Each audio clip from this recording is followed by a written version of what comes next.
Hey everyone, welcome back to The Explainer. Today, we're stepping into the chaotic world of a supervisory office to help Priya, the principal, save her firm from a massive Securities and Exchange Commission violation. But real quick before we dive into Priya's high-stakes dilemma, a massive thanks to SERPfuel for bringing you this explainer. They've got a full Series 24 course with adaptive study quizzes, smart flashcards, and unlimited practice exams that are weighted just like the real thing. You can check them out at certfuel.com. Okay, let's jump right into this. So picture this. Riley, the representative, is incredibly eager. And right now, he's pitching a massive new corporate bond offering to Carla, the customer, an everyday retail investor. Now, up in the supervisory office sits Priya, the principal, and she's sweating bullets because it's up to her to decide if Riley's big pitch is actually compliant or if it's going to trigger a total regulatory nightmare. Section 1. Meet the Trust Indenture Act of 1939. To make the right call, Priya has to evaluate this offering through the strict lens of the Trust Indenture Act, or TIA. Look, the whole reason the TIA exists is to protect retail bondholders, exactly like Carla, from deadbeat corporate issuers. Historically, if an issuer defaulted, the bondholders had no real representative to fight for their money, mostly because the trustee was usually controlled by the issuer. Totally useless to Carla. So the TIA fixes this by requiring that public debt has an indenture qualified with the Securities and Exchange Commission and, crucially, an independent qualified trustee. Think of this trustee as a highly credentialed babysitter for Carla. They must meet specific capital requirements, usually a bank or trust company, and they are legally mandated to protect the bondholders' collective rights if everything hits the fan. Now, let's zero in on the exact trigger for this whole rule. Let's say Riley isn't selling to Carla at all. Instead, he's pitching a purely private placement debt offering exclusively to a qualified institutional buyer, or QIB. Pause the explainer for a second. Seriously, think about it. Does selling only to a qualified institutional buyer trigger the TIA? The answer is a hard no. The TIA prohibition strictly runs against the public offer or sale of debt. A purely private placement to a qualified institutional buyer does not trigger TIA qualification because it's simply not a public offering. The retail public offering test is your trigger. Section 2. The 3 qualification tracks. So the crucial takeaway is, if Riley is pitching this to the public, meaning to Carla, Priya needs to navigate the 3 tracks of TIA qualification. The framework basically says you either qualify concurrently with your Securities Act registration, you file a standalone application if you're exempt from registration but still public, or you are entirely prohibited from offering the debt. And this brings us to a massive exam trap. Take a look at this side-by-side comparison. On the left is a Securities Act registration exemption, and on the right, a TIA qualification exemption. Listen closely. A debt offering exempt from Securities Act registration, like a debt-for-debt exchange of the same issuer with no commission, is not automatically exempt from TIA qualification.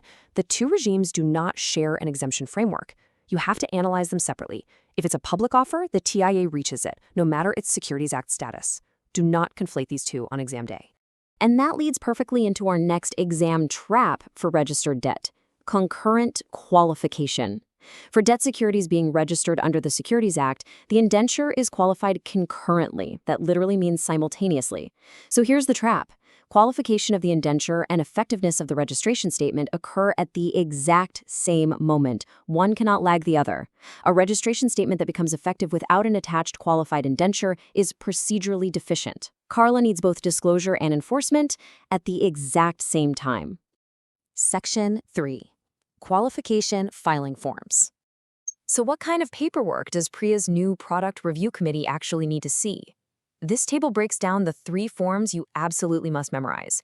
If you're doing concurrent qualification, you attach a form to your registration. Form T1 is for institutional trustees, like banks. This is your standard, everyday form.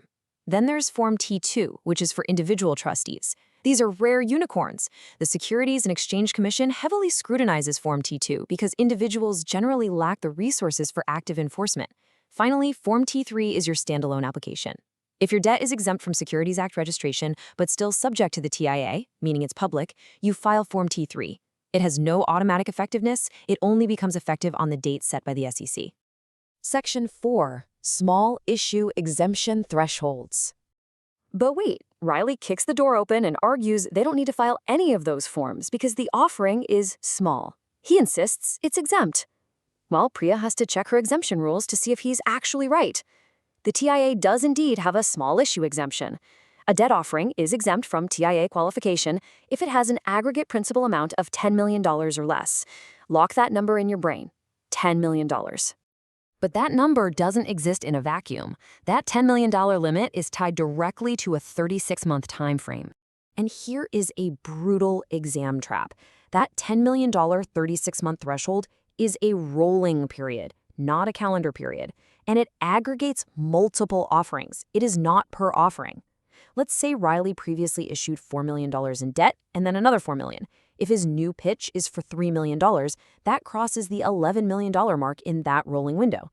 The second that running total exceeds $10 million, you blow up the exemption entirely and must comply with full CITA compliance. Section 5. Priya's supervisory checklist.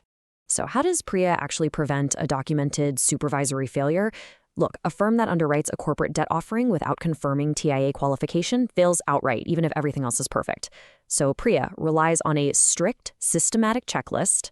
Step 1, is it a public offering? If yes, the TIA applies. Step 2, is it registered under the Securities Act? If yes, track it for concurrent qualification with Form T1 or T2. Step 3, is it public but exempt from registration? If yes, file the standalone Form T3.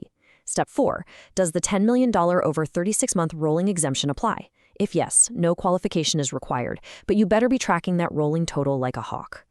Section 6, rapid-fire exam recap. Let's lock all this into your long-term memory with a rapid-fire recap.